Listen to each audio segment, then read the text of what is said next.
wszystkim, witam Was w kolejnym odcinku, który będzie poświęcony firmie Golden Bird Detail z Wielkiej Brytanii, a ja mam ich produkt, który nazywa się Fallout i usuwa osady metaliczne oraz opiłki z klocków hamulcowych, nie tylko, z Waszych felg oraz Waszych karoserii. I ja Was zapraszam do praktycznej części tego odcinka.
Słuchajcie, Fallout jest to remover prosto od Goldena. Jeżeli chodzi o jego pracę na lakierze, tak, daje sobie bardzo fajnie radę. W tym przypadku lakier był już dosyć mocno oczyszczony. Nie było tam dużego brudu, ale krwawienie mogło być zauważalne w niewielkim stopniu, ale zawsze, więc jest to cecha, która wpływa na plus tego produktu.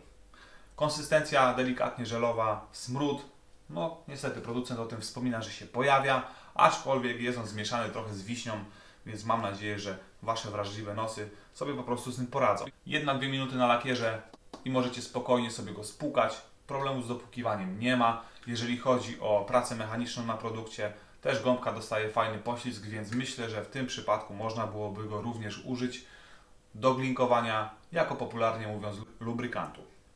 Producent wspomina o zbalansowanym pH, ale nie podaje jego wartości tutaj na opakowaniu.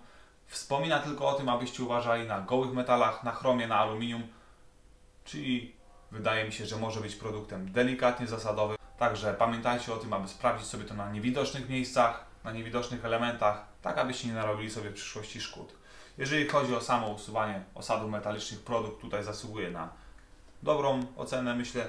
Pochwała też będzie tutaj wskazana. Daje sobie bardzo fajnie radę. Jedynym mankamentem w tym przypadku, jak wiadomo, są pojemności. Te produkty są używane w ilościach dosyć wysokich, więc warto by było tutaj zaopatrzyć się oczywiście w opakowania dosyć duże. Także Szanowni Państwo, w tym odcinku będzie to już wszystko. Ja Wam bardzo serdecznie dziękuję za obecność, za oglądanie. Zachęcam Was do zweryfikowania sobie tego producenta. Sprawdźcie, co oni mają w swojej ofercie i widzimy się już niebawem. Cześć!